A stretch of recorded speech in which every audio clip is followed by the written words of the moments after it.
So this is the NiSi True Color VND, and they claim to solve an issue that I've had with all other VNDs I've used in the past, color shift. But before we get too deep into that, I thought I'd go ahead and explain why you need ND or neutral density filters at all. You can almost think of them as sunglasses for your camera, because when it's really bright outside, the image gets overexposed, so you need something to be able to tone down that brightness. Now, you can just adjust the shutter, but that creates all new issues with weird motion blur, and that's not really what you're looking to get. So that's why you need these ND filters on your lenses. But VNDs, or variable neutral density filters, take it one step further in making it extra convenient. So instead of every time the light changes, maybe a cloud covers the sun or something along those lines, you can actually just rotate this filter and it actually changes the amount of light that is allowed to pass through the filter, which is pretty neat. Now, as far as I've ever seen, VNDs typically come as separate filters. You get a 2 to 5 stop and then a 6 to 9 stop. But NiSi decided to do something a little unique, and I've actually never seen this before. So I have the 2 to 5 stop on here right now. Actually, it's a 1 to 5 stop, so they do give you one extra option, which is really cool. But instead of me having to take this off and then screw on another filter, I actually just put them together and they stack. And now this is acting as a 5 to 9 stop instead of having to switch out the filter. I don't know, I've never seen this before, and it's pretty clever. But VNDs have always really had an issue with color shift. Now we're back on that color shift topic. Basically what that means is, as these VNDs, which is essentially two polarizers stacked on top of each other, as they rotate, colors and reflections in skin tones or whatever else, they start to kind of move around in funky ways. Especially you would notice it in like the blue sky. It might start getting a little brown or a little green.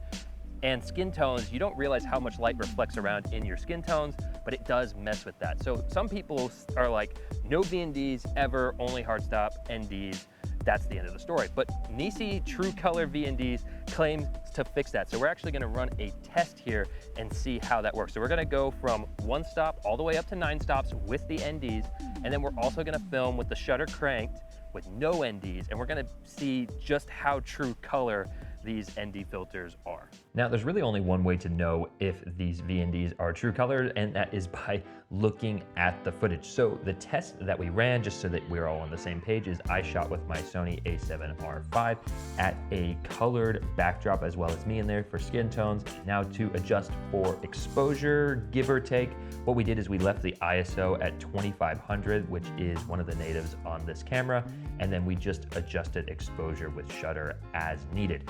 Not something you would typically have to do, but in order to see the color rendition of these filters, that's what we had to do. And what I'm gonna do is I'm gonna just have these play for you guys in the background as I'm talking about this. Now, one thing you're gonna notice is that the exposure changes slightly between clips. I tried to match the exposure roughly, but try not to let the exposure change your judgment of the color. The color is really what we're looking at.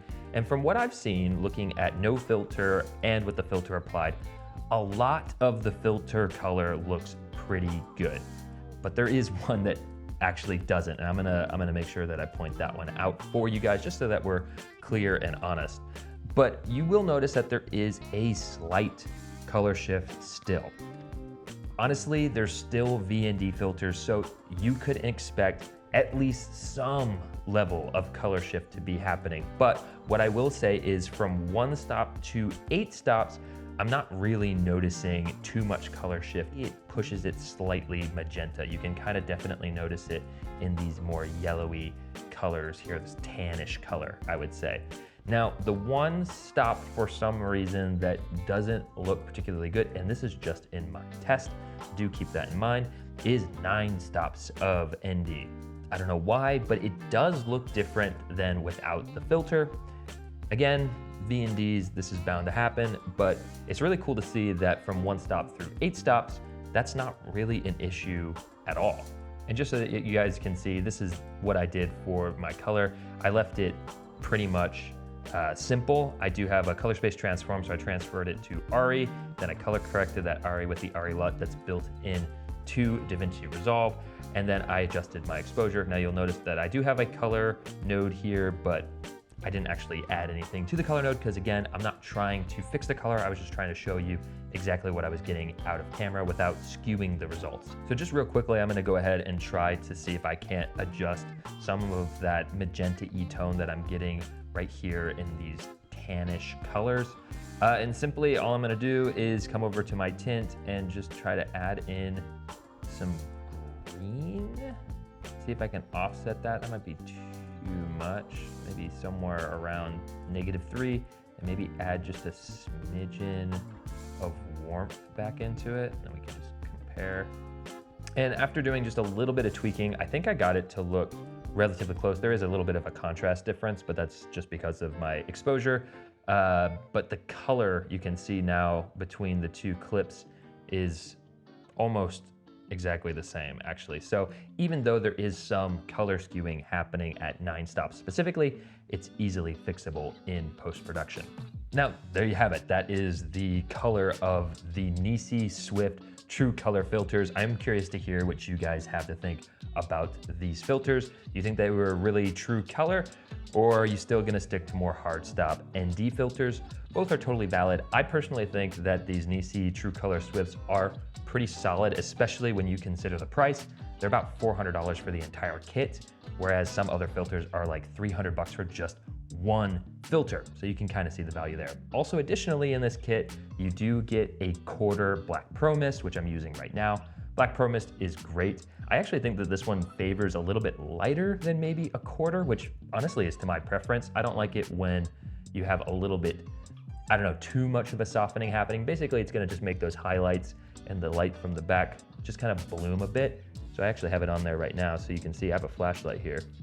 This is a hard point flashlight, but even though it's a hard point, it looks pretty dang soft in the image. So that's kind of why you would want to have a Black Pro Mist filter on your camera. And what's really cool is that it just suctions onto the front of your ND filters. So yeah, this is the NiSi Swift True Color filter system. Thank you to NiSi for sponsoring this video and allowing me to do this test.